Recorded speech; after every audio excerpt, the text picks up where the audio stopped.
Hey guys, Sundown here. This is going to be my chapter review to Nanatsu no Taizai 244, The Chosen Princess. Now, before I get into that, I just want to say that I may not be carrying on with YouTube and the whole review thing for much longer.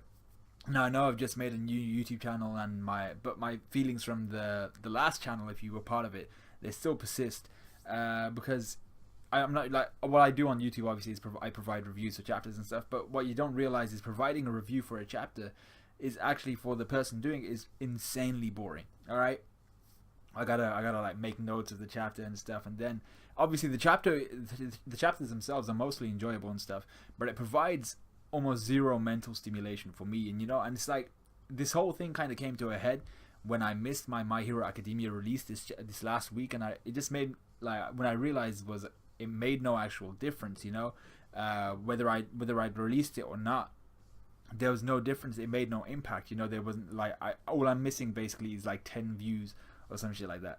So there was no difference from me having missed some sort of chapter review, and it's not anything that really is stimulating for me anyway. So the goal was originally to like promote discussion and then get subs and views along the way, but the goal is kind of it's so far off that the question is, and it has to be asked, is it worth my time? So obviously, like, the goal would be obviously to get bare subs, a whole bunch of views, and all that type of stuff. But it's gonna take a long time to get there, and with my current forecast, it's gonna take years to get there, like many years. And with the format of my channel, it's purely just reviews. I mean, I could go into theories and stuff like that, but I'm not much of a theorist. I don't like making theories because the truth and the way theories work is, for every one you get right, you'll get about 100 of them wrong. That's just the way theories are, because you're theorizing. That's the point. And I'm not much of a theorist. I don't like making theories. I like drop little hints of theories and stuff in my videos, but it's not very. Once again, it's not a very rewarding thing. And it's all about input and output. I put in a lot. I put in effort for these videos and stuff. I put in time, effort, and then I try and make it. A good review. But then the output is like whether you got a sub, whether you got views, whether you got any sort of a promotion or anything like that, or whether people seem to have enjoyed it, things like that. And the truth of it is, like, I don't get much of that, and it's just not very rewarding. So it's just not cool. And like, I prefer to do something where maybe it was more creative and I actually create shit instead of like reviewing stuff people have created themselves. So I'd prefer to do stuff where I'm being more creative, maybe like freaking skits or some shit, or animations or some stuff like that. But your boy can't animate, so I can't do that shit just yet. But who knows? Maybe down the line. So yeah, I'm thinking in a couple weeks or so I might not be on YouTube. So if I stop uploading in a couple weeks, I've probably given up on my pursuit of this element of YouTube. Maybe I might come back for like some sort of animation style or something where I'm doing skits or some shit, but I don't know.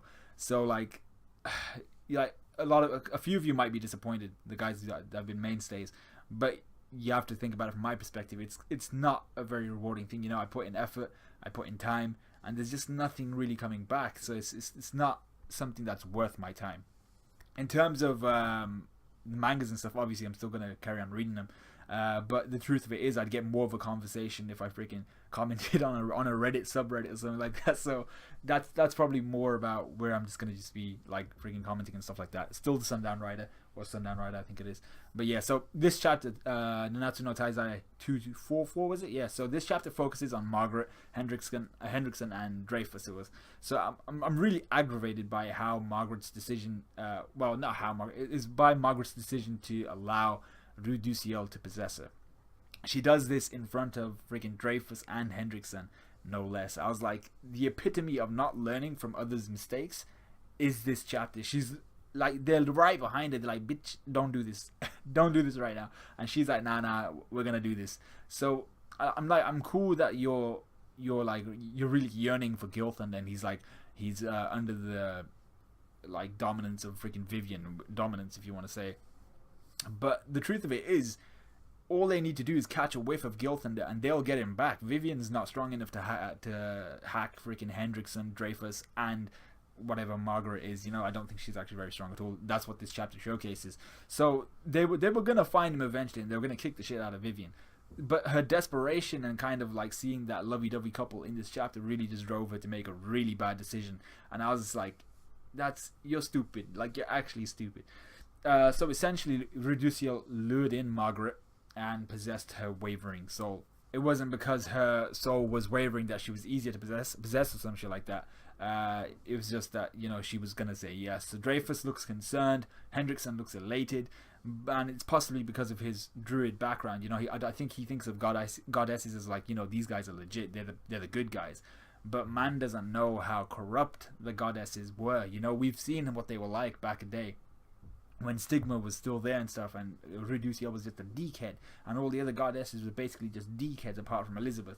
So now we can only assume that our boy Reduciel is going to try to, and then we have a whole list of, you know, he's going to try and get rid of some demons whilst in the guise of Margaret. I doubt he'd be able to kill off any high level demons.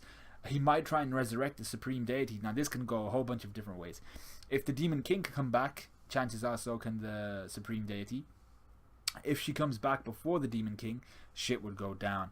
They would try to, the goddesses would try to reclaim Elizabeth whilst increasing their numbers by releasing each other from different druid altars and stuff. They'd kind of pick the best people, the best humans in terms of who would make a good vessel. They'd go to all these druid altars just like Reduciel just came out of now, and they'd get all their other goddess mandem back basically. So and then they'd kind of use that force to try and take back Elizabeth. The demons ain't about to let Elizabeth leave, especially Meliodas, so there would probably be like a whole bunch of scuffles there. Elizabeth would probably try and remove Mel's dark side, which is something we assume she did in the past. Zeldris is most likely going to denounce Meliodas as king, like, you ain't my king. So he's gonna probably defect or form his own loyal force of demons, you know. So there's gonna be like the demons, and then there's gonna be Zeldris's demons, and there's gonna be the goddesses and stuff. And then you have the Sins and Arthur and the humans on one side, and then you have the corrupt humans on, the corrupt humans on the other side.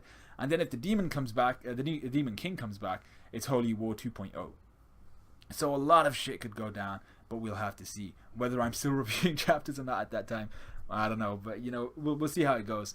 And yeah, so I actually like this chapter, but I didn't like Margaret's decision, and I thought really doing it in front of Dreyfus and Hendrickson was kind of just, I was like, really, she hasn't learned anything from them. So I'm not too sure whether she actually, like, whether I agreed with whether Margaret would make a decision like that. And she seemed like incredibly desperate all of a sudden for Gilthunder to be back. I was like, really, man? Like, you waited for like 10 years. You could have waited a few days more at the most, you know? Come on. So yeah, that was it. Let me know what you guys thought. Like, comment, subscribe, all that good stuff, and I will see you guys in a bit.